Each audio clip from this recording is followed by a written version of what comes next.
only one criticizing the president.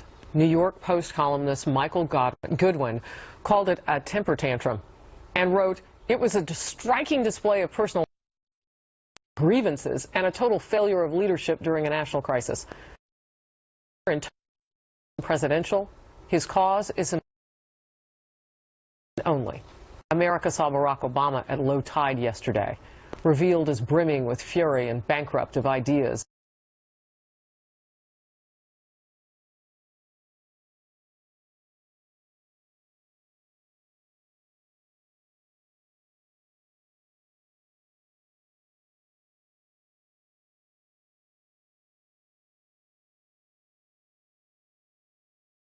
To that actually provide what's missing here, which is some unity, and look presidential, because you have our president now who he does look like he's throwing a tantrum. He looks like he's on the campaign trail, and it's embarrassing, honestly, because in times like this, no matter where you stand on the political spectrum, you want to be able to look to your president and say, you know what, he got this right. He's calling for all of us to come together. He's not being divisive. He's not a campaigner. So Donald Trump, you know what, look at what's missing and be that for people, because you may be the guy who wins this thing, and that's what people need in times like this. We watched that speech live yesterday. Yeah. We were sitting here, and it was amazing the way he had no emotion at the top. I mean, when he was talking about what had happened and going after ISIS, he was completely devoid of emotion. You mean emotion. Americans under siege? Yes, and instead, he only got animated when he started to attack his political opponent. I mean, when is the last time we saw a sitting president get out there and attack the other party's candidate running in the next election?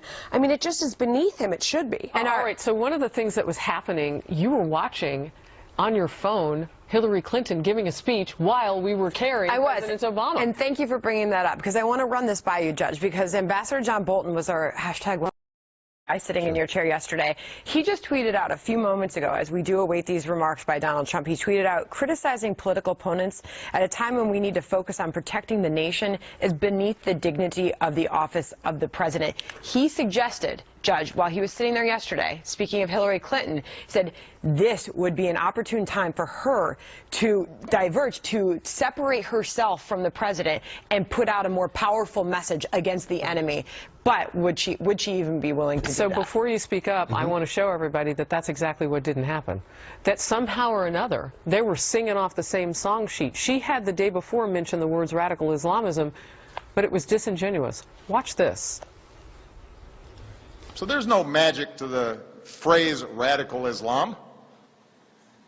It's a political talking point. It's not a strategy. He is fixated on the words radical Islam. Now, I must say I find this strange. Is Donald Trump suggesting that there are magic words that once uttered will stop terrorists from coming after us? All right, so she mentioned them the day before, but then they somehow got together. Yeah, I have a feeling that part of his anger might have been the fact that she deviated from what has been a unity between the two of them about not making anything of those magic words, as he calls them. The one thing that struck me was the difference between the speech he gave when Americans were slaughtered, basically, with terrorist ties, and the difference with other presidents who have given speeches when Americans have been attacked. Even George Bush, everybody remembers the speech he gave over by the fire truck after 9/11, a very powerful presidential speech that moved people. This was a speech that sounded like a child complaining. And the whole idea of the not using the words radical Islam, even Democrats are pulling away from that and going, why? He has no problem. I understand his theory, and I totally disagree with it, that, oh, if we use those words, we're maligning all Muslims because of a very small percentage. Well, guess what? He has no problem saying that these people are mentally ill, and they are, and we all agree with that. But you're maligning all the mentally ill, 99% of which would never do anything like this, and he knows that that doesn't make a difference, that you say this individual's mentally ill. The public is not going to go, oh, my God, we have to worry about people who have mental illness, and it's the same with But if he really Islam. thought it were just mental illness, why did he then launch into his diatribe yesterday about all the things he's going to do against ISIS? Because he has, I mean, clearly there's some connection there.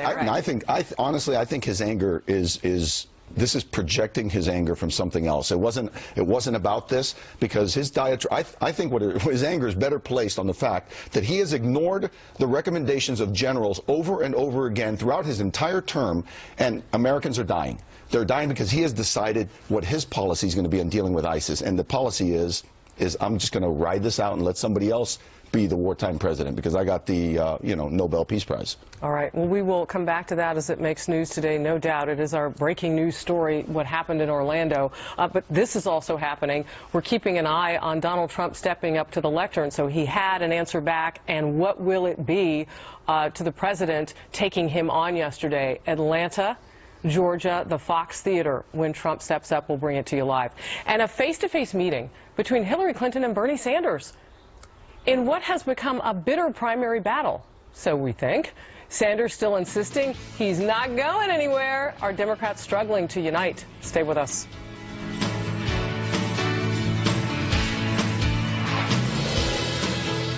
It's Empire Today's biggest sale, the 50-50-50 sale. 50% off carpet and flooring, 50% off padding and materials, 50% off installation. 800-588-2300 Empire. Today. You want a real fish sandwich? You know where to find it. Try our new Coastal Cod Sandwich at Long John Silver's. Our panko breaded Alaskan cod is served up just the way you'd expect a real fish sandwich to be. Because at Long John Silver's, you deserve more. If you have type 2 diabetes, you may know what it's like to deal with high and low blood sugar. Januvia sitagliptin is a once-daily pill that, along with diet and exercise, helps lower blood sugar. Januvia works when your blood sugar is high and works less when your blood sugar is low, because it works by enhancing your body's own ability to lower blood sugar. Plus, Januvia by not likely to cause weight gain or low blood sugar, hypoglycemia. Januvia should not be used in patients with type 1 diabetes or diabetic ketoacidosis. Tell your doctor if you have